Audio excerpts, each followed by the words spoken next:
it's crazy that Juventus just won a game. It's almost like a feeling that you don't really know anymore, especially after Juventus scored. After the previous 2 games, we haven't seen a goal from Juventus. So it was really encouraging that we saw a goal. It was really encouraging that we got the win. And towards the end of the game, you could really see it on the faces of the player that this win means a lot to them. Before I get on to the rest of the video, if you're new to the channel, make sure to drop a like and sub to the channel and comment what you thought about the game. Now, in regards to the Retiro, did the Retiro have any effect on the way we played?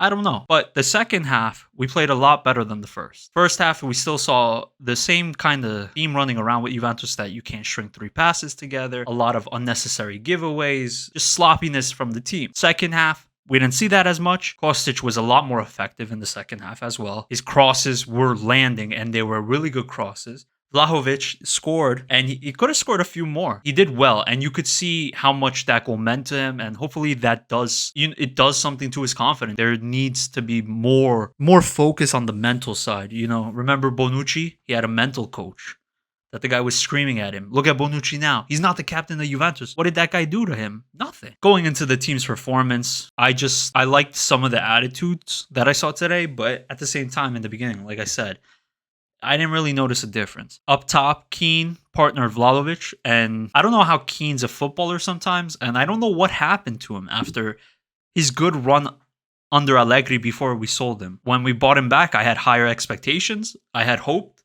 that he would do better, but I don't know. But at the same time, to not just shit on him, he doesn't play. And if you don't play, how are you going to be match fit? You can only train so much if you're not playing every game, or you're playing 5 minutes here, 5 minutes there. It's hard to get into the rhythm. And I think he hasn't scored since last April. And that's quite a long time, especially for a striker. And he had a spell at Everton where he wasn't scoring either. Went to PSG, started scoring. Now he's back at Juventus, not scoring. He's our backup at the end of the day. We needed him to play this game. Milik and Vlahovic can't play every single game. We needed the rotation. So he did not impress me, but it seemed like our original intention was Keane was used for long balls, I guess, to stretch their defense. Vlahovic dropped deeper, and he played more in the Milik role, was more involved in the build-up, was much more involved in everything, especially without Di Maria and with the loss of Dybala. This squad still doesn't have that creative player that needs to create the play. That's what Allegri had hoped Di Maria would do. He's injured now, so nothing we could do about that. But I liked it, kind of. It worked a little bit. I liked his passing a lot more today. Vlahovic, compared to normally, his passing isn't that great, but he did a lot better today. The goal is going to do him wonders. Hopefully, it just means he's going to score a lot more going on forward. And his compatriot, Kostic, I liked him a lot today. I think Kostic gets a lot of hate because, he's just essentially crossing the ball. It's like a machine. You give him the ball, he's crossing it, regardless. So it lands sometimes, it doesn't land. But the thing is, his attitude is the attitude this team needs to display in every position. He will take the ball and run. Take the ball and run. Take the ball and run. Take the ball and cross. He is doing what he needs to get done. Whether it's successful or not, that's another story. But he did deliver a few crosses today that were missed. That should have been goals. So, listen, if this guy is going to deliver 2-3 crosses every game and we score at least one, I'm not going to complain if he misses another 10. It's the same thing with Cuadrado. Cuadrado was whipping in crosses all the time last year, 2 years ago. Nobody complained. He had 10 assists at the end of the year. Kostic, that's what he came to do. We needed the threat on the left. Alexandro can still sometimes deliver a cross, but Alexandro, I can't even shit on Alexandro today. He wasn't that bad, but Bremer went off injured. That's a concern because we rely on Bonucci going forward. I don't expect to see Gatti starting anytime soon, unless it's for rotational games. I don't want to see Rugani, so it's most likely going to be Bonucci, Danilo as center back, and we're probably going to see something like this going forward. Probably some kind of 3-5-2. That's all we really can do right now until Chiesa comes back. Cuadrado is a player that I don't speak highly of, and again, he did not have a good performance, and he was the captain today, and it's really a mental thing with this team because you just see instances where they were just caught ball watching or just looking around, like they weren't focused on they weren't focused sometimes. Like you can see that they're really struggling. It's confidence, and all of these players, Bonucci, Cuadrado, Vlahovic, all these players, but specifically those two that are supposed to be, seen as leaders in this team, and they're struggling. That's what it makes it even worse. McKennie, we know the story with McKennie. I think he overperformed during Pirlo's season. He has not been that good at all. But again, Allegri asks of something very specific from McKennie that he's not going to ask for from Miretti, or he's not going to ask from Fagioli.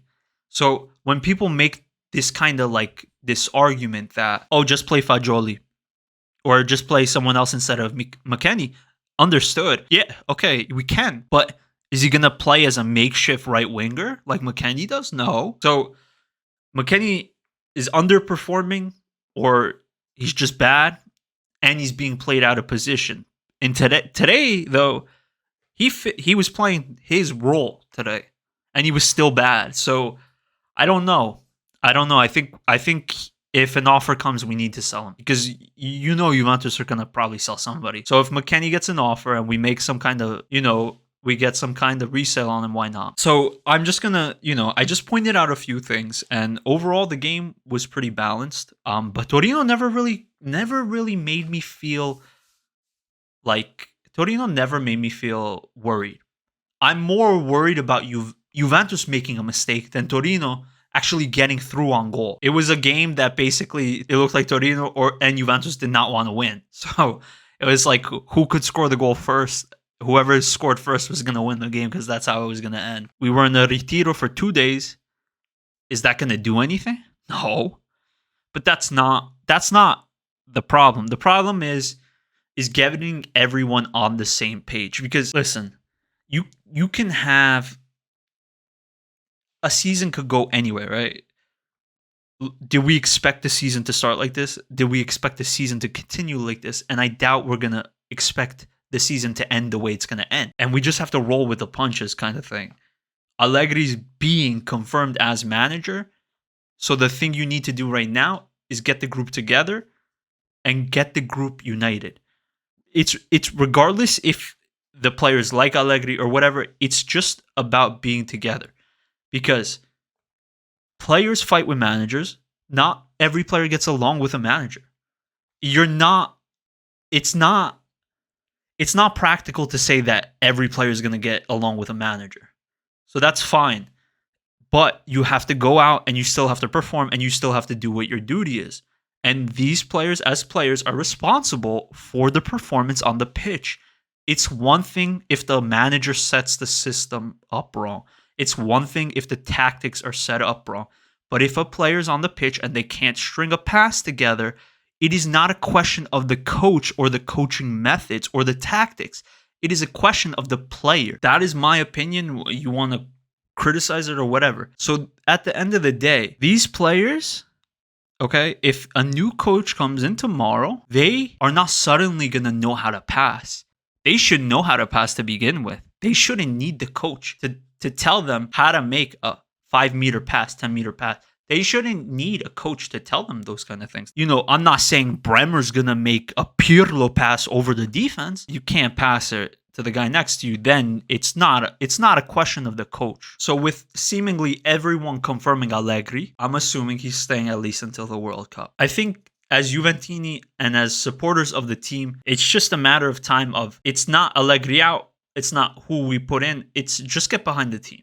The season is still long. I'm not saying things are going to turn around. I'm not saying Allegri's the man to turn things around. What good does it do to constantly say it's this or that? It's not just one person. It's not just one thing. It's a lot of things. If you liked the video, make sure to drop a like and sub to the channel if you haven't.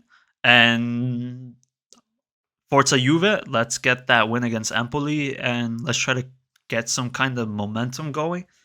Maybe we could try to make it out of the Champions League. I don't know. Impossible. Yes. Forza Juve.